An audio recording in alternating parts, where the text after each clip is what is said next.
La France vient de mettre fin à l'assistance financière au Rwanda. Donc, nous saluons quand même cet acte. Nous savons que la France, depuis le début, s'est montrée toujours un peu dure envers nous parce que ce sont des affaires de Macron qui étaient là-bas.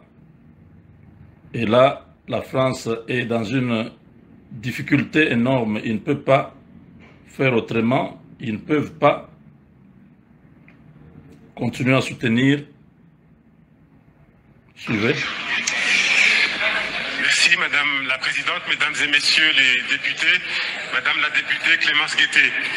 L'offensive du M23 soutenue par le Rwanda à l'est de la RDC dans les Nord Kivu et Sud Kivu est inacceptable.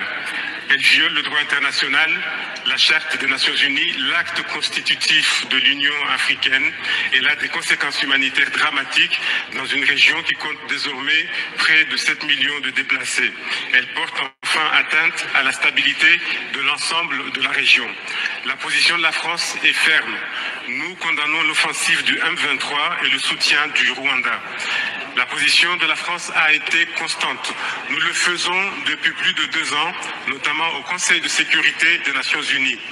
Les autorités françaises sont mobilisées sur tous les fronts pour une désescalade rapide et l'adoption d'un cessez-le-feu. Le président de la République et le ministre Barrot ont porté ces messages à plusieurs reprises auprès de leurs homologues rwandais et congolais. Au Conseil de sécurité, la France a porté la résolution adoptée à l'unanimité le 21 février qui condamne pour la première fois en des termes aussi clairs l'offensive du M23 et la présence rwandaise en RDC. C'est un message fort car unanime. À Bruxelles, nous avons soutenu l'adoption de nouvelles mesures restrictives pour faire pression sur les partis et revenir à un processus politique. Sur l'humanitaire, le ministère des Affaires étrangères est mobilisé pour renforcer l'accès en RDC des besoins élémentaires.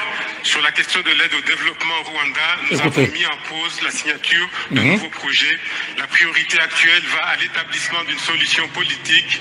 Nous n'écartons aucune option en coordination avec nos partenaires.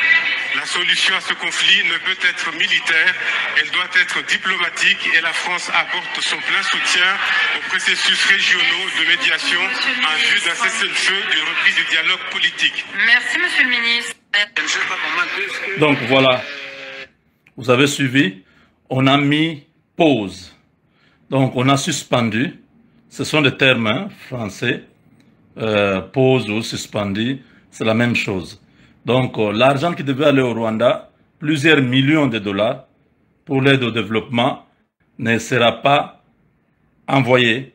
C'est le ministre du gouvernement français qui l'annonce et nous comprenons que la France s'est retrouvée dans une situation d'isolement. Tout le monde est dans une position et la France continue à jouer ce jeu qui va être contre ses intérêts en RDC. Vous savez, la grande compagnie qui gagne beaucoup d'argent aujourd'hui en termes de flotte aérienne, c'est Air France. Air France qui gagne beaucoup.